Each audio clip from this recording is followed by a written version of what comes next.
प्रिय छात्रों, सुप्रभातम। आज 10वीं कक्षा के हिंदी विषय में आप सभी लोगों का स्वागत है। पूर्व में आपको यह प्रकरण में भारतीय संस्कृति ही जो अष्टमः पाठा के रूप में इसके पहले बताया गया है, उसका दूसरा भाग, द्वितीय भाग जो है वह भारतीय संस्कृति का द्वितीय भाग आज यहाँ से शुरू होता है कि अस्माकं संस्कृति सदा गतिशीला वर्तते। और यह दूसरे भाग में इस पाठ का जो शेष अंश है उसका हिंदी अनुवाद आप देख लेंगे कि हिंदी अनुवाद जो बाकी लग गया था उसको आज आप देखें। तो अस्माकं संस्कृति सदा गतिशीला वर्तते, मानव जीवनम संस्कर्तुम एषा यथा समयम नवाम विचारधारा स्वीकरोति, नवाम शक्ति च प्राप्नोति।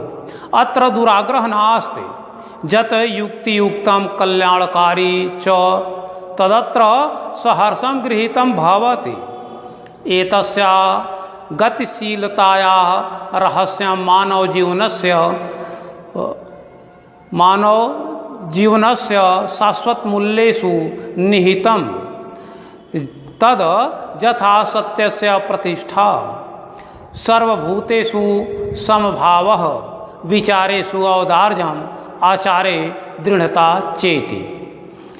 एषा कर्मवीरां संस्कृति कुर्वन्नेव कर्माणि जिजीवी से क्षतं समा इति अस्याः उद्घोषः। पूर्वकर्म तदंतरम फलम इति अस्माकं संस्कृते नियमः।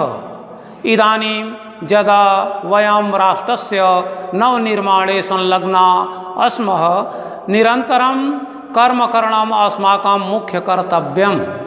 निजस्य श्रमस्य फलं भोग्यम्, अन्यस्य श्रमस्य शोषणं सर्वथा वर्जनीयम्। यदि वयं विपरीतम् आचराम तदा न वयं सत्यं भारतीय संस्कृते उपासकाः, वयं तदैव यथार्थ भारतीया यदा अस्माकं आचारे विचारे च अस्माकं संस्कृतिः लक्षिता भवेत्। अभिलाषां वयं यत् विश्वस्य अभ्युदयाय भारतीय संस्कृते एषः दिव्यः सन्देशः लोके सर्वत्र प्रसरेत्। सर्वे भवन्तु सुखिनः, सर्वे सन्तु निरामयाः, सर्वे भद्राणि पश्यन्तु, मा कश्चित् दुःखभाग् भवेत्। ऐते इस प्रकार से आप यह शेष जो अंश है उसका मैंने वाचन किया। अब आप अपने पुस्तक के माध्यम से इसे देखें और इसका शब्दार्थ, भावार्थ, साथ साथ हिंदी अनुवाद।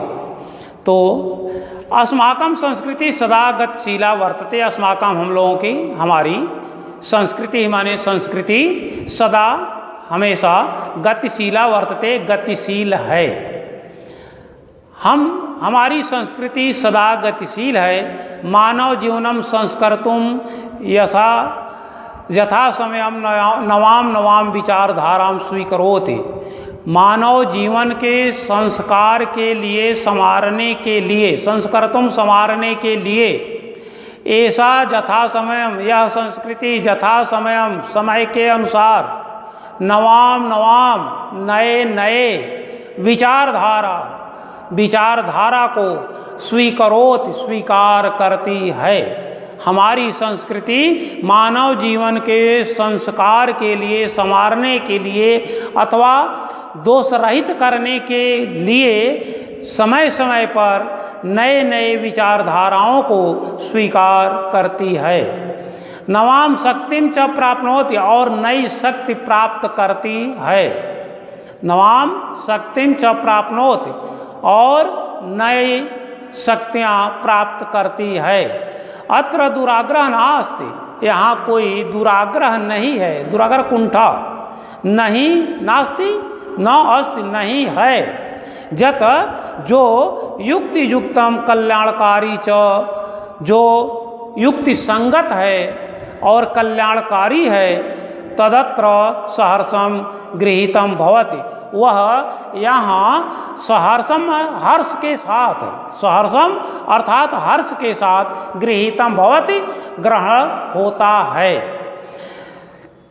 एतस्या गतिशीलताया, इसकी इस प्रकार की गतिशीलता, रहस्यम मानव जीवनस्य, इस गतिशीलता का रहस्य मानव जीवन के शाश्वत मूल्य सुनिहितम, मानव जीवन के शाश्वत मूल्य में निहित है। तद यथा सत्य से, वह जैसे सत्य की प्रतिष्ठा, सत्य से प्रतिष्ठा, सत्य की प्रतिष्ठा, कहा गया कि सत्यमेव जयते, सत्य की विजय होती है, इसलिए यथा सत्य से प्रतिष्ठा, सत्य की प्रतिष्ठा, सर्वभूतेषु समभाव, सभी भूतेषु अर्थात सभी जीवधारियों में समानता का भाव, विचारेषु औदार्यम, विचारों में उदारता, आचार्य दृढ़ता चेति, और आचरण में दृढ़ता है। अर्थात यह मानव जीवन का शाश्वत मूल्य है कि सत्य की प्रतिष्ठा हो, सभी जीवों में समान भाव हो और विचारों में उदारता हो तथा आचरण में दृढ़ता हो।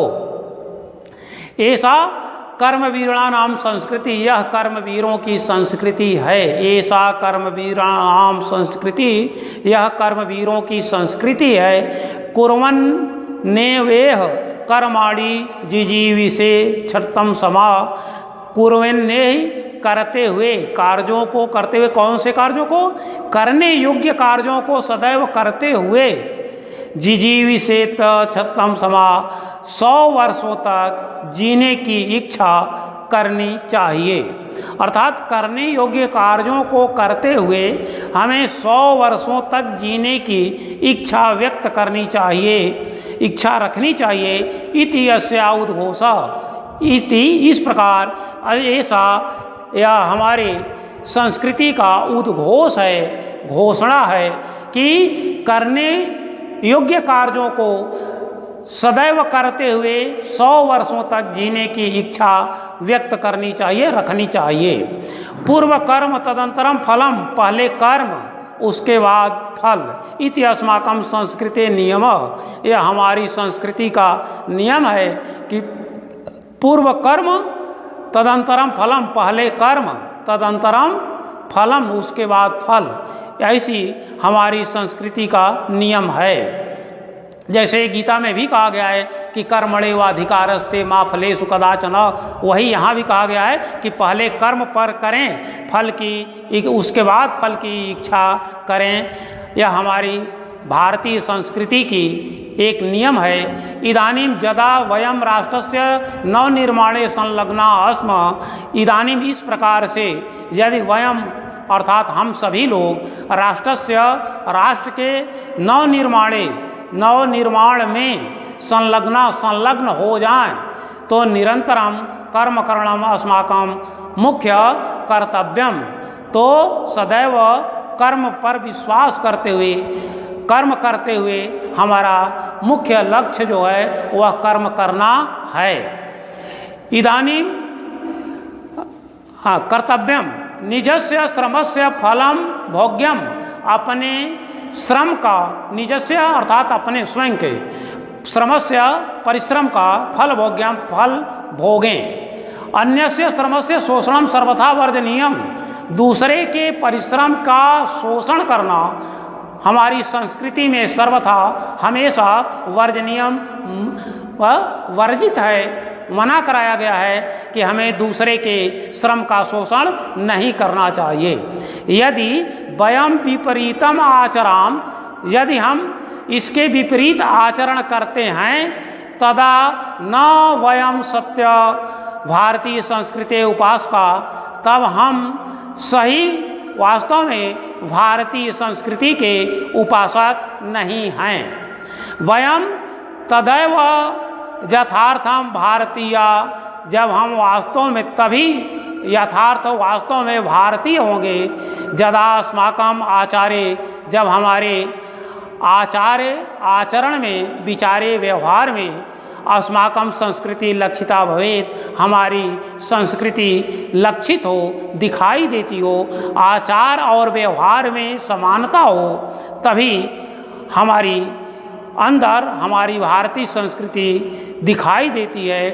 अभिलाषाम या ऐसा इच्छा व्यक्त किया जाता है कि वयम जत विश्वस्य, कि हम सभी लोग विश्वस्य संसार के अभ्युदनाय उत्थान के लिए भारतीय संस्कृति के ऐसा दिव्य, इस प्रकार के दिव्य अनोखा, दिव्य का अर्थ होता है अनोखा, भारतीय संस्कृति के ऐसा इस प्रकार के दिव्य संदेश को लोके सर्वत्र प्रसरेत, संसार में सभी जगह प्रसरेत फैले, कि जय नीचे सर्वे भवन्तु सुखिनः सर्वे सन्तु निरामया, सभी लोग, हमारी भारतीय संस्कृति के विषय में ऐसा कहा गया है कि सर्वे भवन्तु सुखिनः, सभी लोग सुखी होवें, सर्वे सन्तु निरामया, सभी लोग निरोग होवें अर्थात रोग रहित होवें, सर्वे भद्राणि पश्यन्तु, सभी लोग कल्याणकारी देखें, माँ कश्चित् दुख भाग भवेत्, माँ नहीं हो कश्चित् किसी को किसी प्रकार का दुख न हो, यह हमारी भारतीय संस्कृति का उद्घोष है जो सर्वत्र सभी जगह फैलता है कि सर्वे भवन्तु सुखिनः, सभी सुखी होवें, यह हमारी अभिलाषा है कि सर्वे भवन्तु सुखिनः, सभी लोग सुखी होवें, सर्वे सन्तु निरामया, सभी लोग निरोग होवें अर्थात रोग रहित होवें, स्वस्थ रहें, सर्वे भद्राणि पश्यन्तु, सभी भद्राणि अर्थात कल्याणकारी पश्यन्तु देखें, माँ कश्चित् दुख भाग भवेत्, किसी को किसी प्रकार का कोई दुख न हो अर्थात कोई दुख का भागी न बने।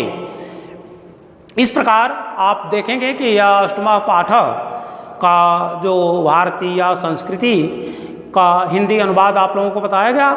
इसके बाद अभ्यास कार्यों में आप देखेंगे कि निम्नलिखित प्रश्नों के उत्तर संस्कृत में लिखना होगा, जिसे भारतीय संस्कृति मूलम किम अस्ति, भारतीय संस्कृता का संगम स्थली, अस्माकं संस्कृति कीदृशी वर्तते, अस्माकं संस्कृते कः नियमः। इस प्रकार आप अपने इस पाठ्य पुस्तक के सहयोग से और प्रश्नों के उत्तर को ध्यान में रखते हुए आप उसे चयनित करके चुन करके उसे लिखने का प्रयास करें, क्योंकि आपके पाठ्यक्रम में यह जो प्रश्नों के उत्तर, 2 प्रश्नों के उत्तर भी लिखने को आएंगे जो एक वाक्य में लिखना होगा, तो आप इसे अपने अभ्यास पुस्तिका पर इन प्रश्नों का अभ्यास करते रहें।